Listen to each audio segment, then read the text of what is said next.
FromSoftware has been getting a little frisky, like really frisky. After Elden Ring, Miyazaki said he was going to experiment, but damn. FromSoftware is known for their more difficult single-player games, and if I'm being honest, I never really saw multiplayer as their strong suit, or even a word that I would use to describe FromSoftware's games. And it's almost strange to me that they took the weakest point of their best game ever. They sat down and looked at each other and said, yeah, Elden Ring's multiplayer is serviceable at best. Let's make a game that fully relies on multiplayer. And don't get me wrong, I don't think their multiplayer was like that bad. But like I said, it's not their strong suit. And maybe that's exactly why they're going after it. They're almost attacking their weak spot like a bodybuilder would. My comment section is full of theories as to why multiplayer is being the focus right now. But just know, if you're worried about the future of FromSoftware, Miyazaki did just recently disclose that the future of FromSoftware is still in single-player games. He's still going to be working on them. It's still a focus of his, and this is not going to be like the big sellout. He noted after Shadow of the Erdtree that Elden Ring was the ceiling for his capacity and that he's going to work on several smaller projects. But these two multiplayer games are so vastly different from anything that I've ever seen this company or Miyazaki himself do that I just needed to cover the differences between the two, my excitements, my skepticisms, weigh in my pros and cons, tell you which one I'll probably be avoiding, which one I might be buying. And just know, if you did find this entertaining and didn't subscribe, you'll find this guy on your ceiling watching you sleep at night. Elden Ring Nightreign in a nutshell. It's a roguelike, co-op, trio-based PvE game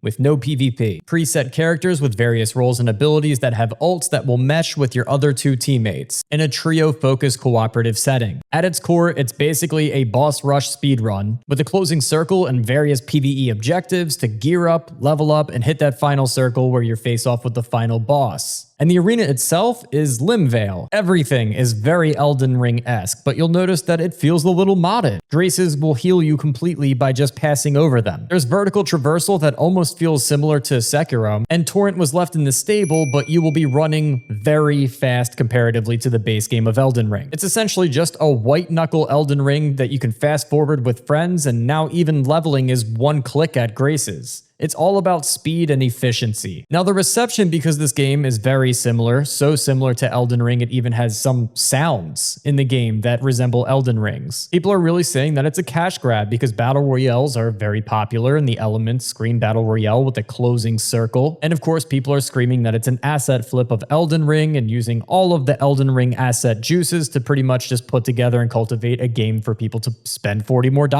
By design, some people are calling this lazy. Which, if you look at the logo, it says Elden Ring Nightreign. It doesn't say just Nightreign and trying to be its own thing. It's literally an entity of Elden Ring. So if you weren't finding some of the similar environments that you would expect in the lands between in this game, then I don't know what you were expecting. The game is based on Elden Ring. It tells you right in the first sentence. That's not a problem, especially considering some of the most popular mods amongst PC players are things that kind of speed the game up or randomize it or make the bosses more difficult. And now that most people are done the Elden Ring experience, most of them are just running through the game with friends and having a cooperative experience or trying to explore and goof off in the game. So what I'm seeing is that after Shadow of the Erdtree, the entire arc of this base game is completely done. There's nothing more that they can do with Elden Ring 1. In fact, on Steam, it's still amongst one of the most played games and it released in 2022. So they're taking the way that people are currently playing this game, revolutionizing it, adding a little sauce to it, making sure that they refine the multiplayer, I hope, and then releasing a game so everybody can play it in this similar format. I think that's really cool. I don't see any problems with this whatsoever. Now, Elden Ring Nightreign is going to be released for everything that the original game of Elden Ring was released on. Xbox One, X and S, PlayStation 4 and 5, and PC/Steam, right? Nintendo is still not getting any love from Souls games since like 2018, before the Souls craze started going by and Souls-like became coined as a phrase more and more often. Well, that's about to change too.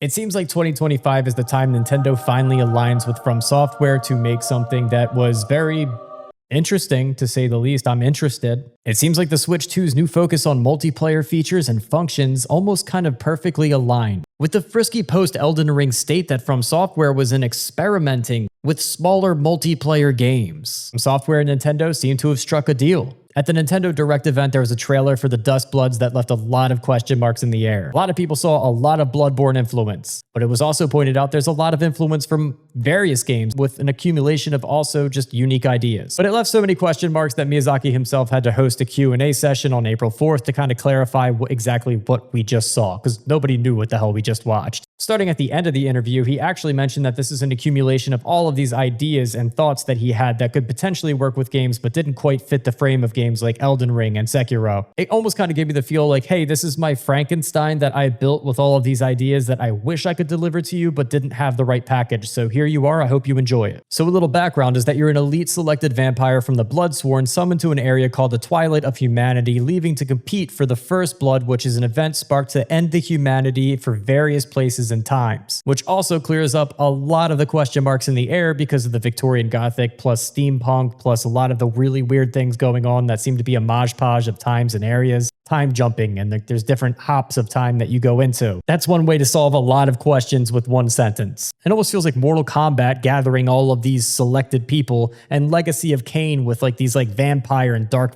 Victorian Gothic weird environments meets Hunger Games. And as strange as it sounds for a vampire PvE PvP game that's in a FromSoft universe, he mentioned that he took a little bit of inspiration from Escape from Tarkov with like almost a battle royale feel but multiple ways to win. Okay?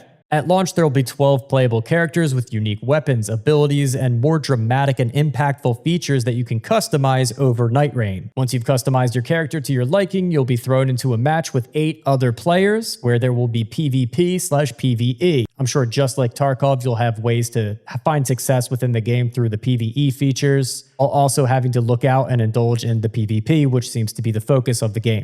Ultimately, what I think this is that FromSoftware and Nintendo just happened to align on something that really worked, and Nintendo funded what seems to be just an experimental project by Miyazaki. He said it himself that this is kind of just a Frankenstein and accumulation of notes and things that he wanted to give to us but didn't have the platform to do. This is probably just going to be a fun venture from experimental Miyazaki, kind of feeling frisky between extremely big Souls games, and hopefully they'll take some notes from their key wins and key losses between these two games. Honestly, I see these as two very different games, but games that had potential to honestly cannibalize one another if they were all launched on the same platforms. With the info that we have right now, it seems like the Duskbloods, to me personally, is here to bridge the gap between Nintendo fans that never really had Souls games to play on their platform to enjoying FromSoftware games. Or for people that enjoy both Nintendo games and FromSoftware games, finally you have something to play on your Switch that isn't Dark Souls Remastered. Because odds are, if you enjoyed the overall difficulty level and the aesthetic and the feelings and the combat of the Duskbloods, there's a chance that you might actually like Elden Ring, which is now on sale on Nintendo Switch 2. You get the Tarnished Edition. So it almost seems like they're like prospecting some demographic out of the Nintendo realm and into FromSoftware's land of pain. And Nightreign is almost exclusively available for every platform that all of the previous games are on except for Bloodborne.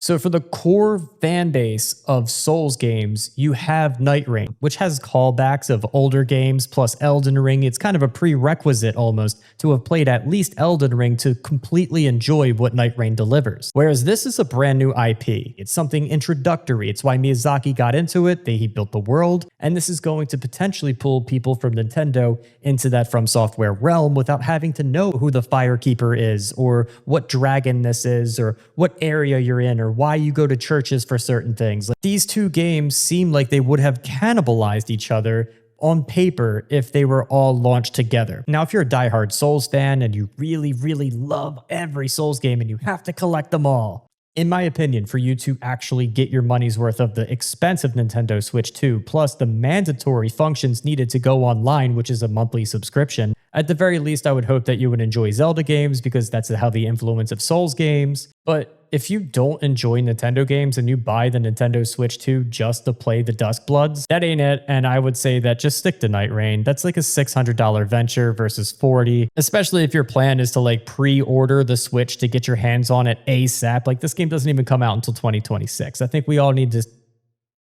pump the brakes a little bit. Pump the brakes.